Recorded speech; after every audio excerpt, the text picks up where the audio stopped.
Bonjour à tous et bienvenue pour ce point de marché à la fin du mois d'août. Donc nous allons faire le bilan sur les marchés financiers en août et nous allons donc parler des perspectives pour le mois de septembre. Je m'appelle Adrien Raymond, je suis analyste pour le site dailyfix.fr.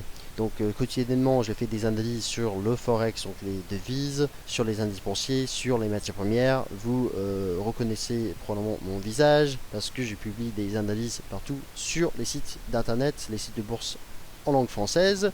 Et bien donc ce soir, je vous propose, donc nous sommes vendredi le 29 août à 19h43. Nous n'avons pas encore tout à fait les clôtures mensuelles sur les chandeliers japonais, sur les graphiques des actifs financiers, mais nous allons quand même faire le bilan sur ces marchés parce que justement à 19h43, eh bien, il nous reste quelques heures avant la clôture finale du mois d'août et donc on pourrait quand même probablement mieux anticiper ces clôtures et peut-être donc analyser ces marchés avec ces clôtures plus ou moins faites.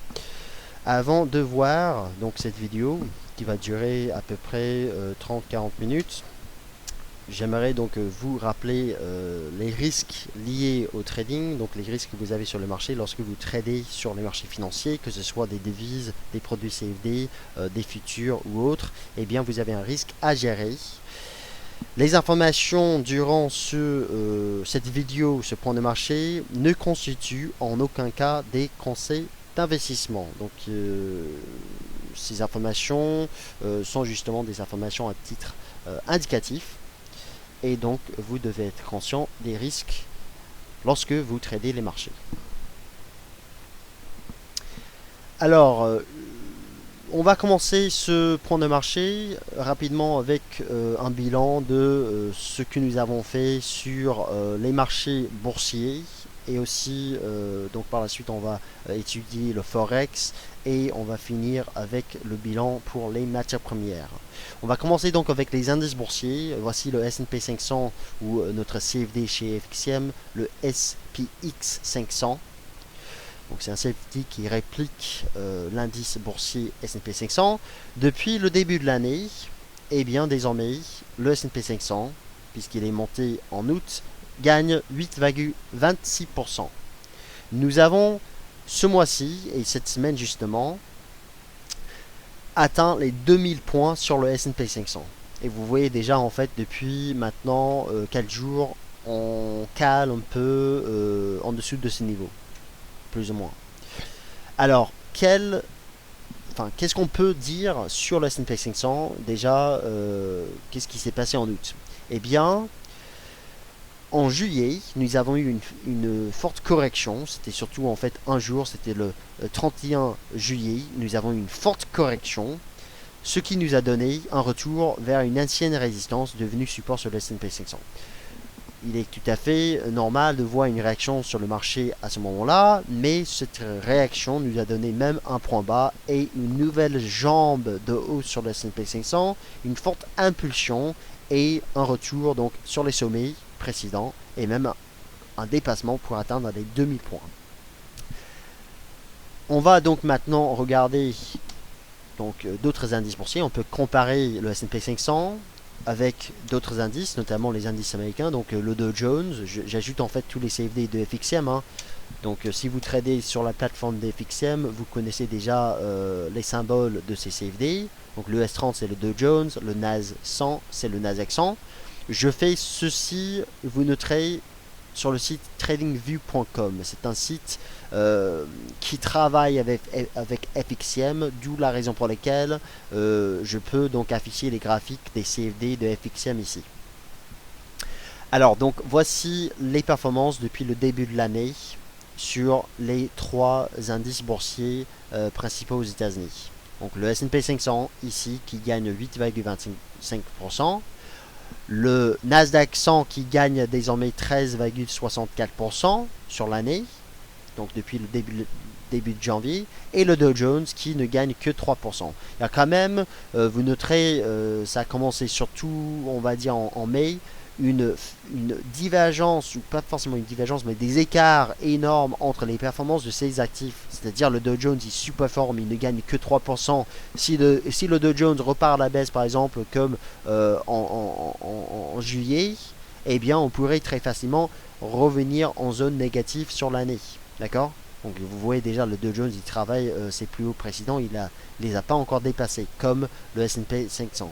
Le Nasdaq 100, lui, qui reste très fort de toute façon, c'est le dernier indice à vendre, bien évidemment, parce qu'il gagne 13%, il est très fort, et en fait, justement, le retour vers le précédent support sur le Nasdaq 100, comme pour le S&P 500, nous a donné un point d'achat, c'était donc le 7 août, et une forte impulsion derrière.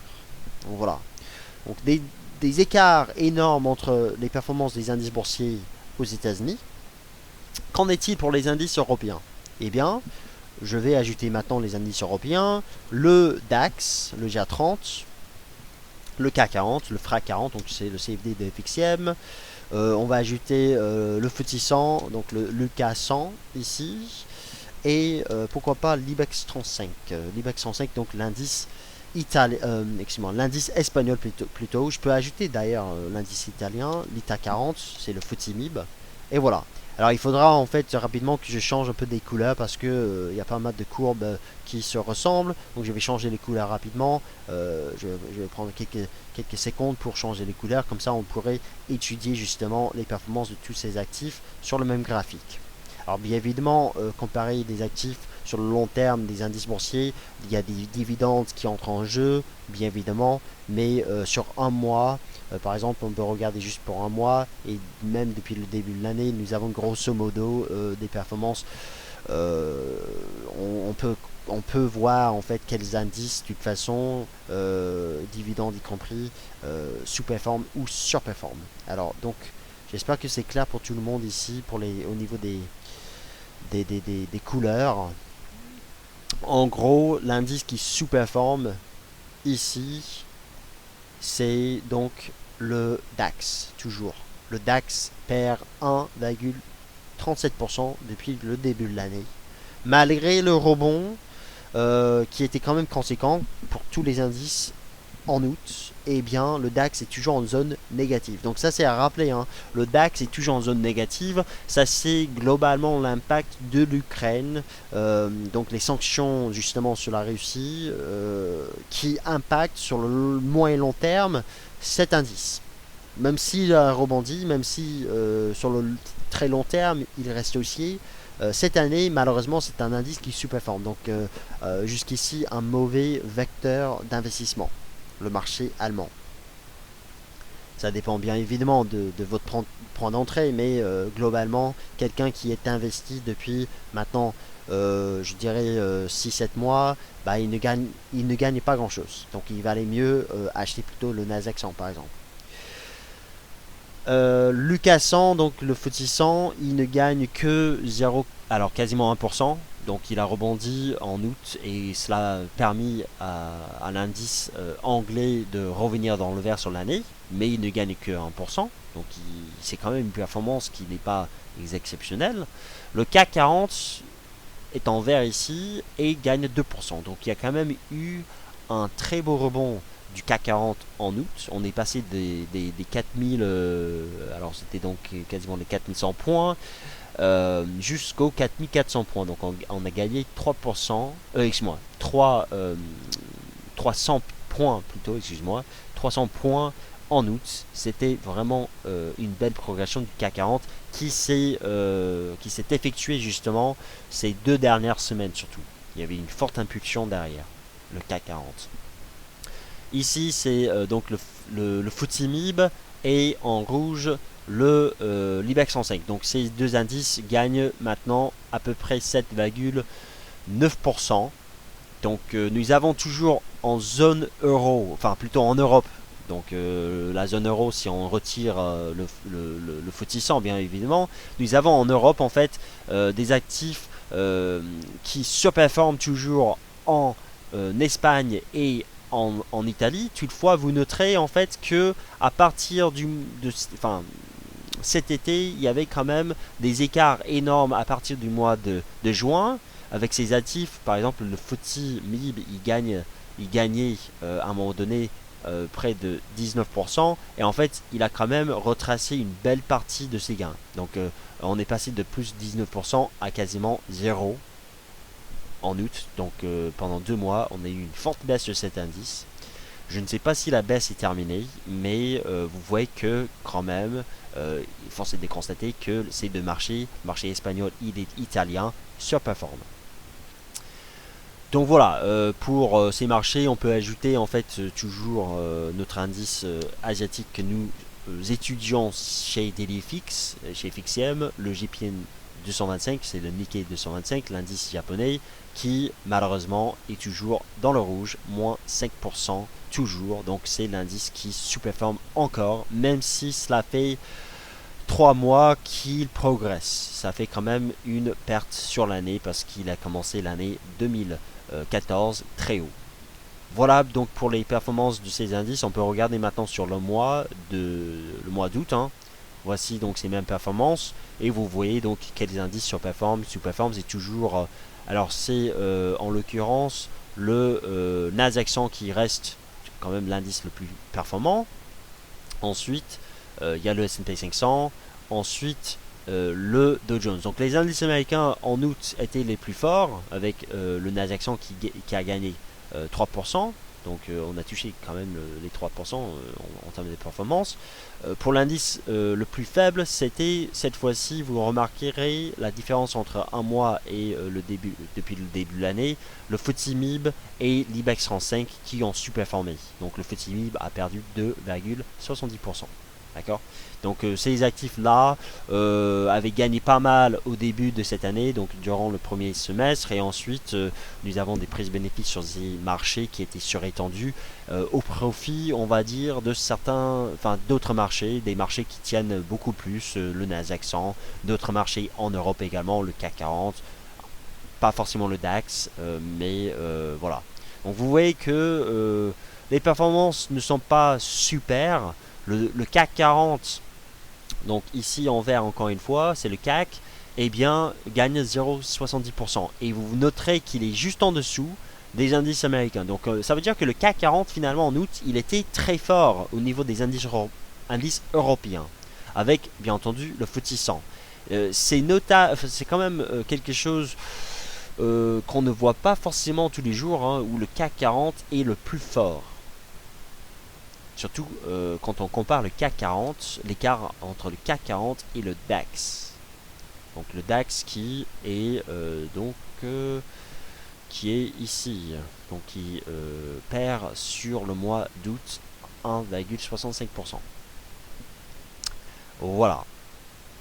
Alors en fait c'est pas forcément en août, c'est plutôt à partir du 29 juillet, donc sur un mois. Pour le mois d'août en fait il faudrait qu'on commence là, mais vous avez compris quoi. Bref, voilà pour les performances de ces indices. Nous avons eu une belle progression de ces indices boursiers. Avec cette progression, eh bien, nous avons vu également des pressions sur les métaux précieux. Donc si l'on compare maintenant par exemple le S&P 500 avec l'once d'or, voilà, donc sur un mois, donc depuis le 29 août, non 29 juillet plutôt, voilà, en fait il y avait à un moment donné, à partir surtout du 7-8 août, un point haut sur le marché de l'or et un point bas sur le S&P 500. Le S&P 500 progresse, l'once d'or baisse. C'est pas forcément. Enfin, il y a des gens qui croient que l'or est une valeur refuge, donc le S&P 500 monte et donc les valeurs refuges baissent. Moi, je pense que c'est plutôt en fait un arbitrage, et surtout l'or, c'est plutôt en fait un actif qui est utilisé pour un but de diversification, et donc quand les indices boursiers sont haussiers, il y a moins de raisons d'avoir en fait un portefeuille diversifié, on va dire. Donc on cherche en fait à surpondérer notre portefeuille en actions. Donc c'est justement ce que j'appelle cet arbitrage S&P 500 contre l'once d'or ici. Justement, on va s'intéresser aux matières premières, ou surtout aux métaux d'abord. Donc l'once d'or, on voit sur l'année désormais, donc sur l'année, il ne gagne que 6,606%.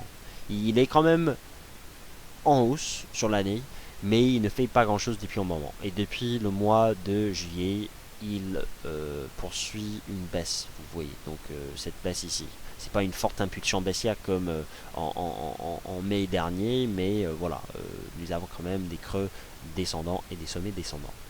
On va comparer maintenant avec les autres métaux, par exemple l'argent, le XAJ USD, le platine XPT USD, le palladium qui est le métal le plus fort hein, cette année, et ce depuis longtemps. Voilà l'écart de performance. On peut comparer aussi avec le cuivre, même si c'est pas un métal précieux.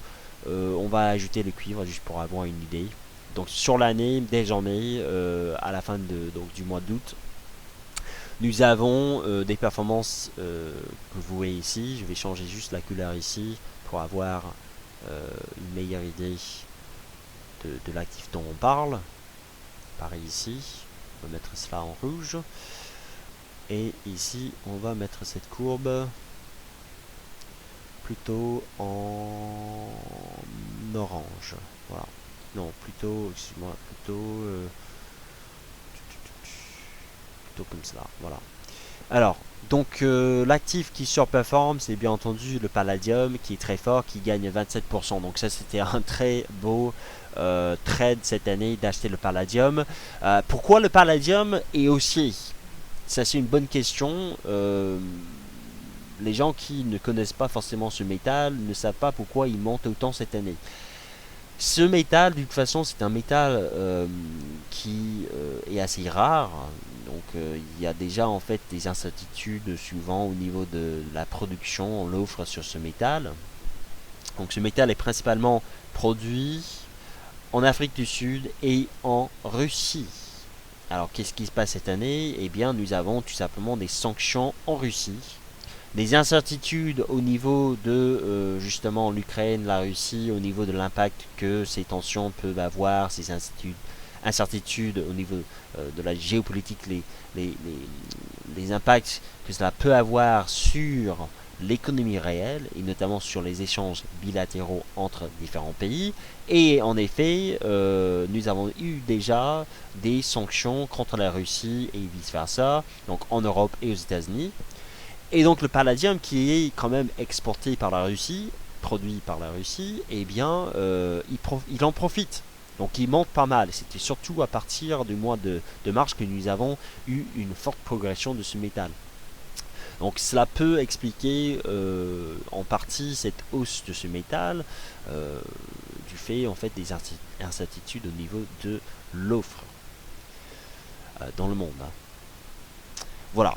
Alors pour les autres métaux, vous voyez en fait, alors en bas ici c'est le cuivre qui est toujours sous pression sur l'année, moins 7%, mais qui progresse quand même depuis maintenant 5 mois. Donc nous avons une progression lente du cuivre. Après la forte baisse au début de cette année, ce qui s'est produit par la Chine, en fait c'était les craintes en Chine. Ça fait longtemps depuis qu'on n'a pas forcément vu des incertitudes en Chine. Je ne sais pas si ça va revenir sur les marchés. C'était quelque chose dont nous avons parlé au premier trimestre, mais il n'y a plus de crainte en Chine pour le moment. D'où la raison pour laquelle en fait les métaux précieux qui sont là en fait ne font pas grand chose depuis un moment. Il n'y a pas vraiment de catalyseur sur ces marchés. L'argent, lui, il est à l'équilibre. Donc en fait, nous avons tout simplement une espèce de range sur l'argent, plutôt en fait en support à 18,60 dollars l'once, qui tient, et chaque fois qu'on monte au-dessus des 20 dollars, malheureusement, la hausse s'achève et on repart à la baisse vers le support, donc les plus bas annuels de l'argent. L'argent pourrait très bien en fait aller chercher les 19 dollars en septembre, peut-être même plus bas, pour tester donc ce support de long terme sur l'argent. On verra bien ce qui se passera par la suite. Je ne sais pas s'il a la force de remonter. Bien évidemment, lorsque vous voyez un marché qui remonte deux fois sans maintenir les gains, on commence à se poser des questions. L'or gagne donc, on a déjà dit 6,60% et le platine au milieu donc de tous ces métaux gagne 3,91%. C'est quand même, il faut quand même remarquer que le platine et le palladium sont des métaux très similaires au niveau de l'utilisation. Ce sont des métaux qui sont donc utilisés pour la fabrication des pots catalytiques sur le marché ou dans le secteur des automobiles. Et bien, vous voyez l'écart de performance entre ces deux métaux. Alors le palladium a toujours été le plus fort parce qu'il est un peu, je dirais, beaucoup plus rare. Mais voilà, le platine, malheureusement, même s'il est produit en Russie également, ne profite pas forcément de ces événements géopolitiques cette année. Je pense que c'est probablement parce qu'il y a assez d'offres de la part de l'Afrique du Sud. L'Afrique du Sud qui produit à peu près 70% de la production mondiale par an. Donc en fait, il y a assez d'offres en Afrique du Sud. Pour le palladium, en fait, je dirais que le risque géopolitique en Russie peut donc impacter beaucoup plus ce marché. D'où le résultat que vous voyez ici. Pour les devises, donc je termine toujours avec les devises. Ce sont des marchés dont chez Dailyfix nous on parle énormément, bien évidemment, parce que FXCM c'est donc le broker, un des brokers leaders sur le marché d'échange. Et bien l'euro-dollar désormais sur l'année, et bien en termes de performance perd 4,6%. Donc ça fait quand même maintenant 3 mois continu, même 4 mois, excuse-moi, 4 mois continu qu'on baisse sur l'euro dollar. Et cette baisse s'est accélérée encore une fois, nouvelle jambe de baisse en août, c'était pas mal, donc on a pu vendre l'euro dollar tranquillement, et vous noterez que l'euro dollar termine le mois d'août sur ses plus bas annuels, il va clôturer proche de ses plus bas annuels, bien évidemment. Donc l'euro-dollar est sous pression et pour le moment il n'y a aucun changement au niveau des anticipations. Toutefois on va revenir dessus plus tard dans cette vidéo parce que nous allons parler justement des perspectives pour la semaine prochaine et par la suite en ce qui pourrait se passer la semaine prochaine pour le reste du mois. Alors je vais donc maintenant comparer l'euro-dollar avec les autres paires classiques, AUD USD, enfin le GBP USD, AUD USD, le NZD USD, alors USD Yen, USD CHF, même si c'est plus ou moins l'euro dollar juste à l'inverse, USD CAD également. Voilà. Alors je pense pas avoir oublié une paire de devises, peut-être j'ai oublié, je sais pas. On va maintenant changer les courbes parce que toutes les courbes sont en bleu malheureusement, donc on va devoir retravailler les couleurs pour pouvoir savoir de quelle paire on parle. Et on va le faire très vite.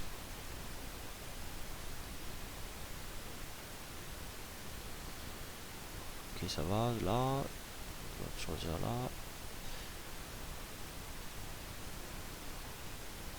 Et on va choisir cette couleur là. Alors donc voilà. Peut-être, je sais pas si je peux choisir. Non, peut-être pas. Alors peut-être en fait je peux même inverser la courbe de par exemple une paire comme l'USD Yen. Comme ça en fait on a toutes les paires en termes voilà, je peux le faire. Donc je vais plutôt faire cela. Je m'en excuse, je vais en fait rajouter le USD-CAD et le USD-CHF. En fait, sur cette plateforme, vous pouvez donc inverser des courbes pour pouvoir étudier ces courbes, enfin des inverses quoi. USD-CAD, voilà. Donc comme cela, on a donc par exemple la paire CAD USD maintenant pour comparer face à l'euro USD. Donc c'est mieux, c'est plus correct, on va dire. Et on va retravailler les couleurs malheureusement pour pouvoir faire la différence entre ces paires. On va mettre noir là. Voilà. Donc le dollar US en fait ça reste une devise forte, mais vous noterez que le dollar, enfin certaines devises tiennent mieux. D'accord. Alors, quelles sont les devises qui baissent le plus? Bah, bien évidemment, c'est l'euro. L'euro, donc ici, qui perd 4,76%. Ici, nous avons l'USD-CHF, donc le CHF qui perd également. Donc l'USD-CHF, il est très lié à l'euro-dollar du fait de la politique monétaire du taux plancher de la Banque nationale suisse. Donc en fait, les corrélations entre l'USD-CHF et l'euro-USD est très très forte, on va dire. Ensuite, en orange, nous avons l'USD CAD, enfin le CAD USD plutôt, qui a rebondi quand même cette semaine surtout, hein, mais ça reste quand même une tendance globalement baissière pour le CAD USD. Ici, GBP-USD qui est presque à l'équilibre sur l'année, qui baisse depuis 2 mois maintenant. C'est une belle baisse. Elle pourrait se poursuivre comme celle sur l'euro-dollar, mais sachez que juste la livre sterling jusqu'ici a toujours été une des devises les plus puissantes du fait de la politique monétaire anticipée de la Banque d'Angleterre. Noir, USD Yen. Donc le yen en fait, le yen commence à baisser, hein. Donc c'est le yen USD ici, parce que j'ai inversé la courbe. Et donc le dollar US progresse contre le yen. Nous avons d'ailleurs tenté et nous testons toujours le fameux seuil des 104 yens sur le yen. Voici le NZD-USD qui baisse donc depuis quasiment 2 mois maintenant aussi. C'est quand même une forte correction parce que cette paire a gagné près de 7,5% quand il était sur ses sommets. Et là, en fait, il ne gagne que 1,89. Donc, il y a quand même une forte pression sur le NZD et un arbitrage, donc, l'AUD qui tient pas mal. Et c'est désormais le dollar australien depuis donc le début de l'année qui est la devise la plus puissante cette année. Et ça, c'est très bien parce qu'en fait, en janvier, nous, chez Delifix, nous avons établi une stratégie d'achat sur cette paire de devises et il s'avère qu'en fait, malgré quelques pressions dans la zone je crois que c'était des 80, des 94, 50 sur la USD, eh bien, cela tient quand même. Nous sommes dans un range depuis maintenant 4 mois et certains profitent justement de l'AUD-USD pour trader des ranges. Certains profitent en fait de la force de l'AUD pour plutôt trader des crosses en AUD pour acheter le dollar australien contre l'euro par exemple. Parce que l'euro baisse et l'AUD tient bien, donc l'euro AUD baisse pas mal. Voilà donc pour les performances sur un mois en fait, je ne sais pas si on s'intéresse forcément à cela, mais globalement le dollar US était assez puissant, il montait et alors je peux pas forcément afficher ces courbes là, mais bon voilà, vous avez compris en fait le dollar US il est fort en ce moment, mais il y a quelques paires de devises qui tiennent, ou quelques devises qui tiennent, notamment le dollar australien. Maintenant je vais venir sur mes graphiques habituels hein, pour vous faire part donc des bilans des chandeliers japonais. Je vais commencer donc sur ma plateforme avec cette disposition, avec tous les graphiques que j'étudie sur les marchés, que vous pouvez d'ailleurs télécharger depuis notre site, delifix.fr. Vous pouvez télécharger ma disposition graphique pour avoir ces mêmes configurations sur votre plateforme Trading Station d'FXM. Eh bien, je vais étudier d'abord les indices boursiers parce qu'on a commencé par cela. Alors, j'ai des graphiques donc de long terme sur les indices boursiers qui se trouvent ici. On va regarder donc sur les graphiques mensuels parce que nous arrivons à la fin du mois. Alors voici un graphique donc échelle logarithmique pour le S&P 500. C'est donc quelque chose que j'ai fait le mois dernier en observant justement le mois dernier en fait il y avait une étoile filante au niveau du chandelier japonais pour le mois de juillet. C'était un espèce d'étoile filante et en août, on a eu une première baisse vers donc le support à 1890, 1900 points et un rallye. Et on a dépassé donc les plus hauts et vous voyez donc que le chandelier pour le mois d'août est quand même bullish. Ça veut dire que oui, et en effet, le S&P 500 peut monter bien bien plus haut dans le sens de sa tendance, parce que c'est ce qu'il fait depuis 2 ans sans cesse. Notez juste que nous travaillons les 2000 points. Il peut y avoir quand même au début du mois des pressions sur le S&P 500. Et s'il y a des pressions derrière sous les 2000 points, peut-être on aura une nouvelle correction comme celle en juillet. On verra bien. Je ne sais pas si nous avons un réel signal par le fait de dépasser les anciens sommets en juillet, parce que peut-être en fait on va caler sur les 2000 points. Vous noterez que si jamais l'on devait avoir en fait des pressions et une nouvelle baisse derrière, cela pourrait quand même remettre en cause au fur et à mesure, ça va prendre du temps, hein, cela pourrait quand même remettre en cause les perspectives haussières pour les marchés actions. Ça ne veut pas dire que les marchés actions vont partir à la baisse, mais ça veut dire que peut-être on ne pourra pas forcément s'attendre à ce que le S&P 500 grimpe bien plus haut à l'approche de la fin de cette année. Peut-être il va rester dans un range, je sais pas, peut-être en fait il y aura plutôt une consolidation latérale. La forme de la courbe à venir pour les 4 prochains mois, je sais pas comment elle va se produire sur ces graphiques. Je note juste que nous avons une ligne de tendance historique établie donc en 1987. Il fallait chercher, hein, il fallait chercher sur les graphiques long terme, où on trace ici, et c'était là où justement où on avait fait à peu près le point en juillet, et c'est là où justement nous allons terminer le mois d'août, donc à noter. Pour le S&P 500 en données hebdomadaires, nous voilà bien orientés avec cette ligne de tendance qui nous a donné le point bas sur le S&P 500 en données hebdomadaires, avec la moyenne mobile à 27 semaines, c'est une moyenne mobile que j'utilise depuis un moment parce que elle colle parfaitement au cours depuis un moment, depuis donc 2013, hein, et on a fait le point bas pile poil dessus. Donc là, c'était quand même pas mal.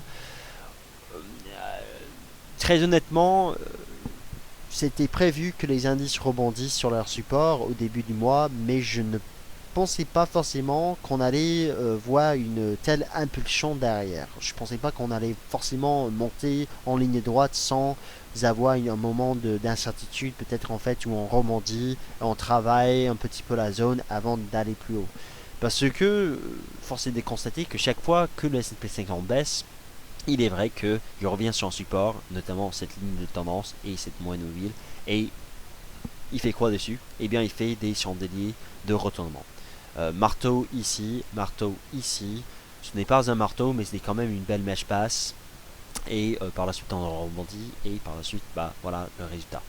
Donc ça c'est la tendance haussière de S&P 500. Notez juste que nous sommes proches du haut d'un canal haussier sous lequel nous avons corrigé donc à partir du mois de juillet. Après quelques semaines d'hésitation quand même, donc si l'on monte en ligne droite, ne vous attendez pas que le S&P 500 baisse en ligne droite s'il y a réellement une résistance à 2000 points. Donc voilà, ça c'est la leçon pour ce soir et pour les semaines qui viennent. On pourrait voir en fait tout simplement peut-être en fait une pause au sein de cette tendance haussière, une consolidation même. Les 2000 points c'est quand même un chiffre clé, un seuil psychologique. Et si cela se produit, eh bien gardez en tête le fait que le marché travaille le haut du canal ici, et donc il pourrait revenir vers son support sans qu'il y ait réellement un biais établi sur le long terme sur le marché. D'accord? Donc il peut revenir sur le support, il peut également sortir par le haut de son canal. Il peut très bien, suite à cette impulsion, consolider un petit peu et exploser davantage pour dépasser durablement les 2000 points pour aller chercher 2050. Je pense qu'en fait il y a des banques justement qui visent à peu près les 2060, 2070. Bon, ça dépend de la banque, mais j'ai vu des prévisions quand même pour ce niveau-là. Voilà, ce sera en fait normal quand même. Peut-être en effet, souvent au niveau de la saisonnalité des indices boursiers, on constate souvent que ces indices boursiers performent pas mal durant notamment le quatrième trimestre. On verra bien. Nous avons donc déjà le dernier mois à venir pour le troisième trimestre, le mois de septembre. On verra bien en fait ce qui se passe par la suite. Le Nasdaq 100, il est haussier, il peut monter davantage. Tout est haussier ici, donc très honnêtement, si jamais on devait voir des pressions sur les indices boursiers sur le court terme, le Nasdaq 100 pourrait tenir derrière. Donc chaque fois, on pense que les indices boursiers pourraient corriger un petit peu plus. Le Nasdaq 100, en fait, n'a jamais donné des signaux de baisse depuis longtemps, même sur le court terme, hein. Les indices européens maintenant, c'est là où justement cela devient beaucoup moins bullish. Je ne sais pas si c'est forcément bearish, mais c'est sûr que ce n'est pas non plus les mêmes dynamiques. D'accord. Donc on voit le chandelier sur sur le DAX, excuse-moi, le DAX ici, l'indice allemand. Donc je vais enlever ce cercle ici pour vous montrer. Donc nous avons un chandelier qui est dans le vert, mais ce n'est pas le même chandelier que nous avons vu sur le Nasdaq 100 ou sur le S&P 500. Donc nous avons rebondi sur les 9000 points. En fait, on a établi cette année, et ce depuis le mois de novembre, un support à 8920, 9000 points. Et c'est là où justement on a testé le 7 août et on a rallié. Alors je pensais que, et c'était justement quelque chose dont j'avais parlé le mois dernier, j'avais parlé en fait de cette moyenne mobile à 12 mois que nous avons cassé au début de ce mois-ci, justement en août, mais il semble que le marché tiennent cette moyenne mobile ou peut-être même travail, je sais pas en fait si nous avons un chandelier d'indécision ou plutôt un chandelier haussier. Je dirais en fait il est haussier mais il y a quand même quelques hésitations ces dernières séances, quelques prises bénéfices. Ce qui me met beaucoup moins à l'aise sur le DAX à l'achat, même si l'on a tenu les 9000 points, c'est cette divergence mensuelle qui, encore une fois, c'est validé, c'est confirmé le mois dernier, ou même ça a commencé plutôt en juin, mais surtout avec la forte baisse le mois dernier en juillet, notamment avec la sortie de ce canal haussier que vous voyez là. Eh bien, le DAX, en fait, pour moi, si jamais l'on devait repartir la baisse sur les indices américains, et surtout s'il y avait vraiment des craintes sur les marchés, le DAX, ce serait pour moi le meilleur indice à vendre du fait de cette divergence qui me parle énormément. Donc en fait, nous avons beau observer le support qui a tenu et le rebond qui s'est effectué. Maintenant, je vous dis que les risques baissiers n'ont pas été totalement écartés. J'aimerais voir en fait pour que ces risques baissiers soient écartés un mois de septembre haussier où nous remontons vers les 9800 points, peut-être même au-dessus, hein. Donc il faudra pousser derrière en septembre. Et si le S&P 500 ne dépasse pas les 2000 points et s'il y a des prises de bénéfices sur les marchés actions, le Dow Jones pourrait retomber vers les 9000 points effectivement. À ce moment-là, s'il retombe vers les 9000 points en septembre, attention à la divergence. C'est une configuration tout à fait exceptionnelle que nous avons sur les graphiques mensuels, d'où la raison pour laquelle vous pouvez être à l'achat sur le Nasdaq 100 par exemple. Vous voyez que le Nasdaq 100 surperforme, par contre sur le DAX il est toujours en perte sur l'année, et si les marchés actions devaient se retrouver sous pression en septembre, là il y aura peut-être en fait de réels risques de baisse sur le DAX. C'est une configuration en fait, une configuration habituelle de retournement, et donc attention si jamais l'on devait avoir un événement le mois prochain, que ce soit l'Ukraine, je préfère en fait que ce soit plutôt quelque chose qui impacte la perception du risque du crédit sur le marché. C'était ce que nous avons eu en juillet avec notamment la banque portugaise. C'était donc une banque qui avait fait faillite, hein, ou pas faillite mais défaut plutôt, et aussi les craintes avec l'Argentine, qui n'est pas forcément quelque chose que j'estime plausible pour faire baisser les marchés, mais bon voilà, c'était déjà ça. Donc le DAX, la configuration est beaucoup moins bullish. Nous avons tenu les 9000 points. Cela a permis aux traders de se placer à l'achat, bien évidemment, vers les 9000 points. Même moi, j'étais d'accord que le 9000 points pouvait tenir et que l'on pouvait monter. Toutefois, moi, je voulais plutôt vendre ce rebond vers les 9500 points. On est monté au-dessus, mais aujourd'hui, nous sommes en dessous des 9500 points. Donc, en fait, je dirais que ce qui va se passer en septembre, ça va être critique pour peut-être, en fait, vraiment la tendance pour le reste de l'année. Pour le CAC 40, nous avons déjà vu que le CAC a surperformé donc ce mois-ci parmi tous les indices européens, et justement je vois que les choses sont beaucoup plus positives pour le CAC 40. Alors ça ne veut pas dire que voilà, je pense que le DAX va baisser, le CAC 40 va monter, hors de question, mais vous voyez qu'il n'y a pas forcément la même configuration sur le CAC 40. Il peut donc, si les indices boursiers montent davantage, il peut aller chercher les 4600 points. C'est ce que je vois, rien que la tenue dans cette zone ici.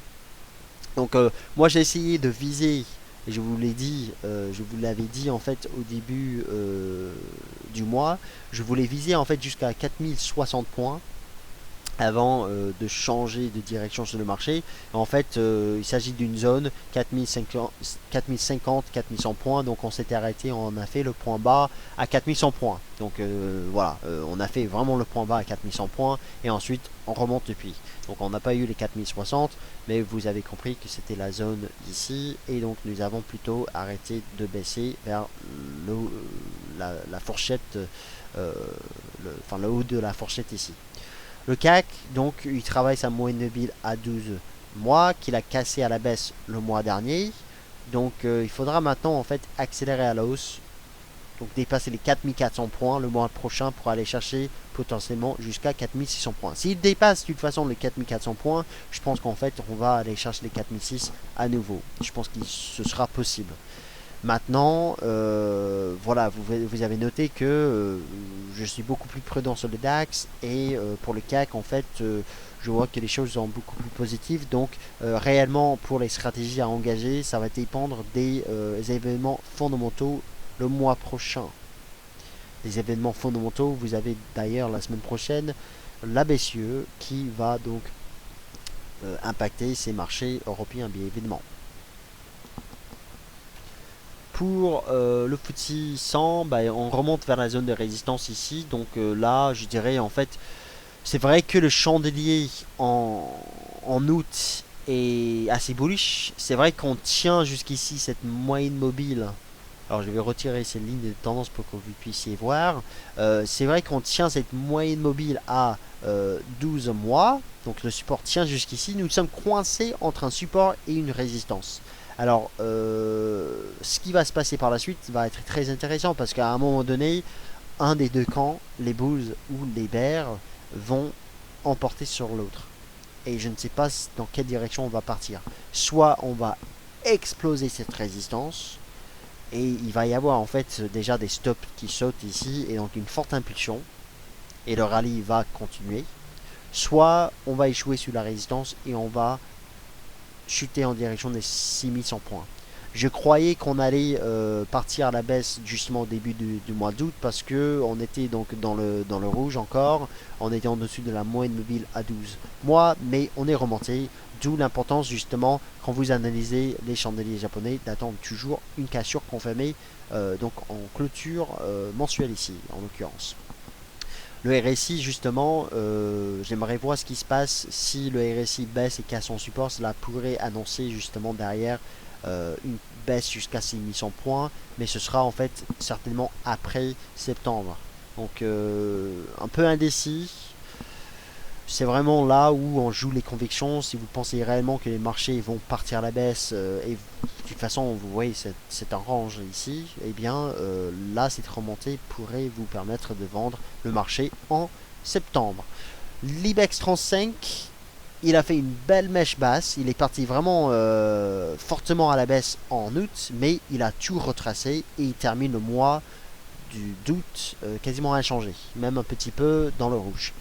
Donc l'IBEX 35, lui, il est remonté. Toutefois, vous noterez que nous avons donc assisté à un rallye jusqu'à cette résistance. sous laquelle nous avons chuté au début de mois. Cette résistance, donc entre les 10 800 points et les 11 000 points. Résistance mensuelle, c'est une belle zone. Donc peut-être effectivement on va rester en dessous des 11 000 points pour le mois de septembre. Ça va être difficile d'espérer justement donc une impulsion haussière au-dessus des 11 000 points peut-être. Et tant que cette résistance reste intacte, vous avez compris qu'il y a encore des risques de baisse et peut-être même juste une sous-performance, peut-être même une baisse. Ça dépend donc toujours de la vitesse à laquelle on part à la baisse. Ça peut s'agir tout simplement d'une phase de consolidation ou peut-être même d'un point sur le marché. Force est de constater que souvent en fait nous avons quand même de fortes baisses et ce jusqu'à 9300 points. Donc ça c'est pour le l'IBEX 105 qui a tout retracé ce mois-ci mais reste sous résistance mensuelle. Le FTSE, excusez-moi, c'est pas le FTSE, on passe donc à l'indice asiatique, le Nikkei 225. Cette configuration, je la sens bien jusqu'ici. J'aime bien la configuration sur le Nikkei 225.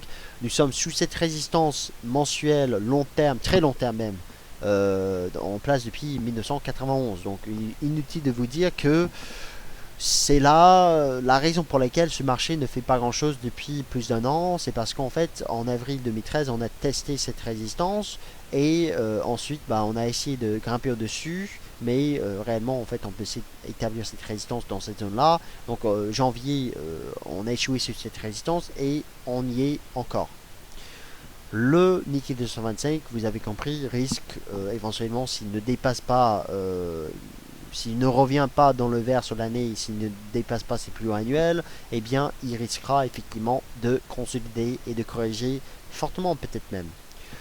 Donc, ce sera une configuration à surveiller en septembre. On termine le mois dans la zone de résistance. Peut-être on peut monter un petit peu au début du mois, mais attention, si vous regardez le Nikkei 225 plutôt, excuse-moi, il pourrait en fait monter et ensuite échouer à nouveau sur cette résistance.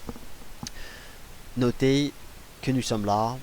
Il y avait une étoile filante donc à la fin du mois de juillet. Nous avons joué au début du mois d'août une baisse sur le Nikkei 225. Malheureusement, nous n'avons pas atteint notre troisième objectif à la baisse, les 14 400 points. Il y avait des objectifs intermédiaires que j'avais proposés, donc tous ces objectifs ont été atteints, mais le Nikkei est remonté. Donc en fait, il termine le mois inchangé, pareil, et sous résistance.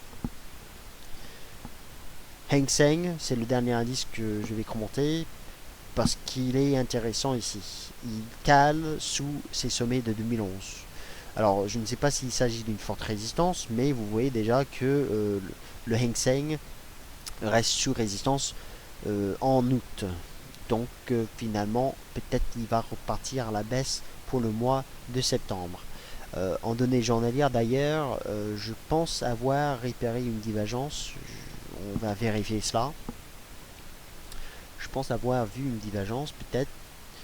Effectivement, donc il y a une divergence baissière sur le RSI en données journalières.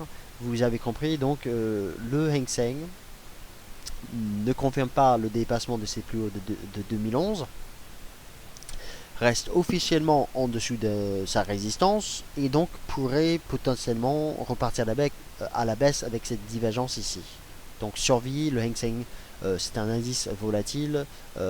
Si vous souhaitez trader cet indice, eh bien assurez-vous d'avoir assez de marge parce que les écarts sont énormes. Mais voilà, graphiquement parlant, en fait, on pourrait partir à la baisse et ce peut-être jusqu'à cette zone ici, une ancienne résistance devenue peut-être un nouveau support vers les 24 000 points.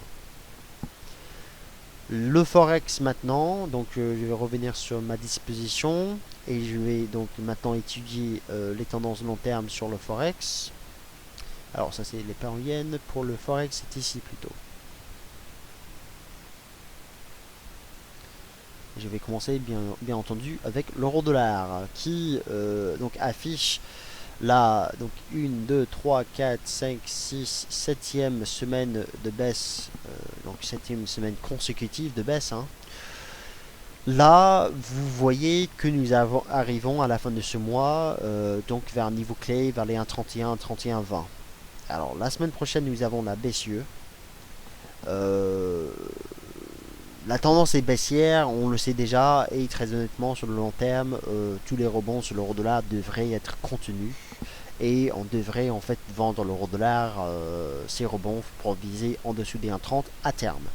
Mais la semaine prochaine, nous avons la BCE. Il pourrait y avoir peut-être en fait un événement là qui entraînera un petit rebond sur l'euro-dollar sur les 1,31. C'est pas forcément la stratégie que je mets en place, mais ce sera techniquement parlant possible.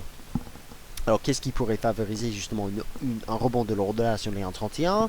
Eh bien, ce serait tout simplement un discours de Mario Draghi la semaine prochaine qui est un peu différent de celui d'il y a 2 semaines à Jackson Hole dans le Wyoming, où il ne commente pas forcément ou il ne s'inquiète pas forcément du nouveau repli de l'inflation que nous avons eu aujourd'hui, même en zone euro, donc pour le mois d'août, une désinflation, donc 0,3% au niveau de l'inflation, au niveau de l'indice des prix à la consommation, et aussi la raison pour laquelle il pourrait en fait juste opter pour un statu quo, c'est parce que l'inflation dite core a augmenté. Donc l'inflation en fait a augmenté de 0,8 à 0,9% en glissement annuel en août. Alors ça c'est très important parce que si Mario Draghi, qui prévoit toujours donc une augmentation de l'inflation à terme et un retour vers les 2% à peu près, eh bien s'il il écarte encore le risque de déflation en zone euro, ou si le marché pense qu'il hésite, le marché qui veut qu'il mette en place un programme d'assouplissement, eh bien l'euro-dollar en fait pourrait réagir vers les 1,31. Encore une fois, moi je pense qu'à terme on verra un retour en dessous des 1,30 de toute façon, donc il s'agirait pour vous plus tard, pas forcément en septembre, mais plus tard, une opportunité de vente sur la paire euro-dollar. Voici ce que nous faisons depuis maintenant, ça fait maintenant 4 mois qu'on baisse sur l'euro-dollar. Très honnêtement, nous sommes au milieu de cette zone. Vous avez compris que si l'on remonte, on peut ensuite rebaisser et faire de nouveaux plus bas jusqu'à 1,20. Voilà. Donc ça c'est pour le très long terme, c'est-à-dire s'il y a une remontée sur le cours de l'euro-dollar en septembre, c'est une hypothèse, tout simplement au-dessus des 1,31, on cherchera probablement à vendre cette remontée. Toutefois, dans un premier temps au début du mois, on va devoir laisser la paire remonter. Si par contre on casse les 1,31 en ligne droite la semaine prochaine, il n'y a pas de souci, il n'y a pas de problème, on ira probablement, je dirais même très probablement, aller chercher en dessus des 1,30 et on pourrait même à terme chuter jusqu'à 1,26. Alors je noterai juste que ça fait pas mal de semaines de baisse, hein. Donc je pense que la paire pourrait être un peu survendue. En effet, le RSI hebdomadaire est en dessous des 30, en dessous des 30, et c'est la première fois depuis 2010. Alors ça ne veut pas dire que nous allons avoir une forte progression de l'euro-dollar, mais ça veut dire que je pense que ça va être difficile de s'attendre à ce que l'euro-dollar baisse en ligne droite en septembre également. On a eu déjà un mois baissier, très baissier même en juillet et en août. Ça fait 2 mois de baisse, de forte baisse même. Je pense qu'on pourrait s'attendre peut-être à une pause avant de reprendre la baisse. Que les indicateurs techniques se dégonflent un petit peu, comme cela on pourrait mieux repartir à la baisse. Dans tous les cas, les deux solutions à terme sont vente ou vente. Voilà. Mais inutile de vous dire que si l'on réagit la semaine prochaine, au début du mois de septembre, sur les 1,31, eh bien ça va faire mal si on continue à vendre un fort rallye sur l'euro-dollar, qui pourrait, techniquement parlant, se produire. Alors la raison pour laquelle je reste méfiant pour vous dire que voilà on peut rebondir et ça vous fait penser que je cherche un support, c'est parce que quand je regarde la configuration sur le USHF, j'ai envie en fait de rester acheteur de dollars US et de viser de nouveau plus haut et ce jusqu'à 0,98, ce qui correspondrait à peu près je pense aux alentours des 1,20, 1,25 sur l'euro dollar. Alors voilà la configuration sur l'USD CHF ici, qui assure de cette ligne de tendance baissière de long terme en mai-juin, voilà, et le cours du marché monte depuis. Notez toutefois que nous arrivons à un moment clé sur cette paire de devises, avec le RSI mensuel qui travaille à la fin de ce mois d'août sa résistance, une résistance intacte sur le RSI depuis 2008. Alors il faudra en fait maintenant que l'euro-dollar casse très vite la semaine prochaine les 1,31 et que l'USD-CHF monte très vite pour que cet indicateur casse sa résistance. Encore une fois, nous sommes en données mensuelles, donc il faudra en fait attendre la fin du mois de septembre, la fin du trimestre, troisième trimestre, pour que l'on confirme un signal au niveau du RSI. Mais la probabilité que le RSI casse sa résistance éventuellement, pour moi, est assez bonne. Donc ce sera en fait pour accompagner la hausse, et ce jusqu'à 0,98 à terme. D'où la raison pour laquelle je vois le support sur l'euro-dollar, mais je ne sais pas si on va forcément jouer un rebond sur l'euro-dollar sur le court terme. D'accord. Le dollar US est haussier et tout simplement les consolidations les replis devraient être achetés, donc les rebonds sur l'euro-dollar devraient être vendus. Et on pourrait donc éventuellement aller chercher les plus hauts annuels sur le FXIM, enfin le Dow Jones FXIM US Dollar Index. Notez encore une fois que nous sommes à la fin du mois et toujours est-il que nous avons souvent en fait un changement de billet un petit peu au début de chaque mois, d'où le rebond sur les indices boursiers ce mois-ci par exemple. Donc cela pourrait avoir lieu quand même sur le dollar US. Je pense que ça va être un petit peu difficile de s'attendre à ce que les mouvements soient aussi impulsifs que ceux en juillet et en août. Mais voilà, les replis devraient quand même être limités sur le dollar index, je pense, à terme. Donc on va privilégier quand même, s'il y a un repli de dollar en septembre, ce sera pour moi une opportunité d'achat probablement. GBP USD, pareil. Il peut y avoir un rebond, mais ce rebond pour moi pourrait être vendu derrière. Et ce parce que je pense que cette paire de devises va atteindre sur le moyen long terme les 63. Je pense qu'on est parti pour aller chercher les 1,63. Nous sommes au milieu donc d'une zone critique entre les 1,63 et les 1,71. Le mois dernier, en fait, je vous ai dit que le GBP USD allait baisser davantage. Il a fait. Donc, s'il remonte, eh bien, il pourrait être vendu derrière pour viser jusqu'à 63. Je ne sais pas si c'est un objectif pour le mois de septembre, mais ce serait pas mal. Justement, on peut regarder le graphique journalier. Nous sommes baissiers en dessous des 66-70. Donc, par exemple, si l'on reste en dessous de ces niveaux-là, moi je pense qu'on cassera à la baisse le prochain support à 64-60-70, ce support ici, pour atteindre notre objectif à 63. Donc, niveau clé pour le GBP USD pour le mois de septembre, 66-70, 64-70 et 62-50-63. Voilà. Le RSI journalier, il est un peu en zone de survente, mais il est plus ou moins en zone de survente depuis un moment. Donc ça ne va pas forcément faire arrêter cette baisse. Pour les autres devises, long terme, j'ai parlé donc de GBP USD. Pour l'USD Yen, alors c'est une paire de devises qui monte pas mal ces dernières semaines. L'USD Yen, nous sommes ici maintenant. Alors, je ne sais pas ce qui... En fait, je ne sais pas forcément quelles sont les perspectives pour l'USD Yen. Très honnêtement, je trouve les perspectives pour l'USD Yen un peu flou en ce moment, surtout pour le yen. C'est plutôt les yens dans les perspectives sont floues. Le yen consolide cette année et dans un range, et en fait il y a des devises qui montent contre le yen, il y a des devises qui baissent. En l'occurrence c'est le dollar US qui monte ici, c'est pas le yen qui baisse, hein. Le dollar US est monté. Notez que nous arrivons vers une zone clé bientôt, peut-être, donc vers les 105. 105, s'il s'agit de cette...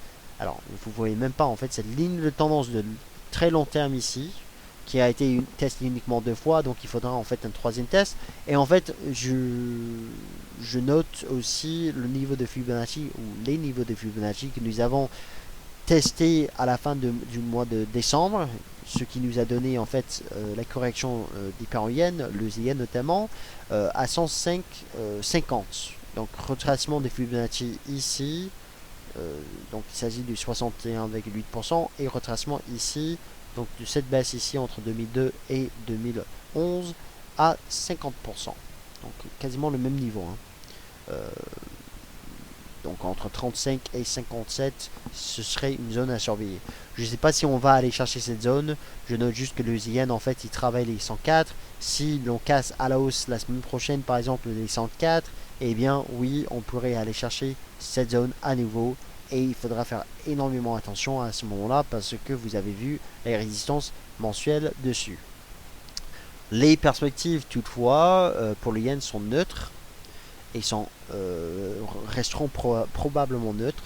Le yen en fait consolide cette année, ne fait pas grand chose. Après une année boursière 2013 très haussière, il consolide. Et il y a d'autres devises qui profitent justement de cette consolidation pour monter contre le yen, notamment la paire AUD-yen. L'AUD-yen en fait est bullish, très bullish même, et s'il y a un repli à nouveau vers les 96, cela pourrait permettre justement entre 96 et 96,50 une opportunité d'achat, présenter une opportunité d'achat pour viser les 98. Alors je dis cela maintenant. Notez juste que ces dernières séances, nous avons calé un petit peu sous une ligne de tendance ici. Donc j'aimerais voir soit une baisse vers les 96, 96,50, une tenue derrière en septembre pour acheter avec un objectif à les 98, soit un dépassement au début du mois des 96,30 pour viser rapidement les 98. Donc l'AUD yen en fait vous voyez le yen qui est neutre et l'AUD est très fort. Le dollar australien en fait est très fort en ce moment. C'est quand même quelque chose qui est pas mal. Mais cela pourrait... En fait le dollar australien pourrait rencontrer éventuellement des difficultés. Notamment par exemple je note la paire AUD, enfin l'euro AUD qui semble avoir cassé un support justement cette semaine, qui pourrait baisser donc au début du mois jusqu'à 1,39 à peu près, 1,39. Par la suite en fait il pourrait y avoir une réaction dessus. Voici la configuration long terme de l'euro AUD et je note d'ailleurs qu'il y a un support dans cette zone ici. Alors ce serait plutôt en fait un support mensuel plutôt qui sera plus parlant je pense. Donc chandelier et l'euro AUD arrivera bientôt dans cette zone ici. D'accord, donc ça, pour le mois de septembre, peut-être on va avoir un arrêt de la baisse de l'euro AUD et donc une réaction au-dessus des 1,39. Surveillez donc cette paire de devises pour le mois de septembre parce que nous arrivons quand même dans une zone très importante ici. C'est la même chose d'ailleurs pour d'autres paires de devises pour le dollar australien. Si l'on s'intéresse rapidement à un cross GBP AUD, eh bien nous arrivons ou nous avons atteint cette semaine même à la fin du mois un ancien support et donc il y a un niveau qui fait support sur le GBP AUD. Si ça casse, en fait, on pourrait aller chercher plus bas. Bien évidemment, le dollar australien semble semble capable de le faire avec le GBP-USD baissier. Donc voilà, il y a un arbitrage entre certaines devises, les devises européennes et les devises donc des dollars des matières premières. Peut-être en fait à la fin de ce mois, on peut s'attendre peut-être à un rebond des devises européennes au début du mois de septembre et ensuite des pressions sur certaines devises dollars australiens. Ça s'appelle des arbitrages, donc on verra bien si cet arbitrage qui favorise le dollar australien reste d'actualité justement le mois prochain. Je ne sais pas si ce sera le cas. Pour les métaux précieux, je termine dessus. Donc les métaux précieux, l'once d'or ne fait pas grand chose depuis un moment. Je note, comme le mois dernier, que nous sommes dans une zone clé pour l'once d'or. Voici la tendance long terme, très long terme même, échelle logarithmique sur l'once d'or, et nous sommes pile poil posés sur une ligne de tendance de long terme. C'est là où justement, depuis le début de l'année, nous travaillons un support de très long terme et nous sommes pile poil dessus. Vous voyez donc là, ici, point bas de 2013, donc juste avant le retournement en janvier, à partir de janvier, point bas en mai, et nous sommes pile poil dessus. Donc vous voyez le S&P 500 terminer le mois d'août juste en dessous des 2000 points, et l'once d'or terminer le mois d'août pile poil sur support. C'est aussi un arbitrage entre donc deux classes d'actifs, les métaux précieux et les indices boursiers. Je vais vous montrer justement cet arbitrage sur le site tradingview.com encore une fois. Donc je vais revenir sur mes graphiques. Je vais afficher en fait l'once d'or, plutôt le S&P 500, SPX 500 sur, donc c'est un ratio sur le XAUUSD. Alors, je vais plutôt me mettre sur un graphique très long terme, sur 5 ans par exemple. Comme cela, on pourrait regarder donc ce ratio qui vous montre donc les performances relatives. Par exemple, en fait, c'est le S&P 500 coté maintenant, non pas en dollars, mais en once d'or. Donc c'est pour retirer justement l'impact monétaire du dollar US. Voilà donc en données hebdomadaires, je suis en données hebdomadaires ici, ce ratio qui montre donc une surperformance de la part de l'once d'or jusqu'en 2009-2011 et ensuite en retournement, d'où la forte hausse du S&P 500 et la forte baisse de l'once d'or. Alors notez que nous arrivons, c'est quelque chose dont j'ai parlé déjà sur le dailyfix.fr cette semaine justement à la fin du mois d'août. J'ai parlé donc d'un moment clé pour le cycle haussier du S&P 500. Nous arrivons et nous sommes à un moment clé pour le cycle haussier sur les marchés actions américains. Soit c'est on est vraiment dans une impulsion haussière et on va exploser, il va y avoir en fait un marché très haussier pour le reste de l'année et probablement pour 2015, soit enfin une partie de 2015, je ne sais pas ce qui va se passer en 2015, mais soit donc il y a un marché très haussier, soit eh bien nous sommes pas très loin de l'épuisement des pressions acheteuses. Et en fait, je dis cela parce que nous arrivons vraiment à un moment clé que je vois sur ce ratio once d'or, le S&P 500 sur l'once d'or. Alors, notez déjà, il y a donc une résistance sur ce ratio, pas très loin. Donc, le S&P 500 peut monter davantage, oui, c'est possible, mais attention, ce serait pour certainement après le mois de septembre, il pourrait y avoir quelque chose là. Ensuite, je crois que j'avais tracé, alors ça c'est un support, mais je voulais plutôt tracer une ligne de tendance ici, comme cela. Et voilà, donc nous avons une ligne de tendance ici, sur ce ratio. Je n'aime pas forcément tracer de telles lignes de tendance, mais bon, je la trouve pas mal. Et en fait, cela s'accorde pour moi avec cette analyse du RSI maintenant, qui montre justement quelque chose de très important, très intéressant. Donc sur le Relative Strength Index ici, une divergence donc au niveau du RSI. Et depuis donc ça fait l'année dernière, depuis le mois de juillet. Une divergence ici sur le RSI, et si l'on ne dépasse pas durablement les 2000 points sur le S&P 500, et s'il y a un rebond sur l'or, eh bien on pourrait voir en fait une baisse de ce ratio et donc une meilleure performance de la part de l'once d'or durant le reste de l'année, avec un marché qui sous-performe au niveau des indices boursiers. Donc surveiller cela, c'est très important. Et donc on observe la même chose d'ailleurs si l'on s'intéresse maintenant plutôt à au ratio XAUUSD sur Dow Jones. Je note également ce ratio ici. Même chose. Alors je vais effacer le RSI pour vous montrer. Graphique chandelier. pas en pourcentage, je voulais plutôt un graphique standard, voilà. Donc avec des chandeliers japonais, nous avons tout simplement une ligne de tendance de très long terme. Et là, ce sont des cycles de marché que ce ratio nous montre.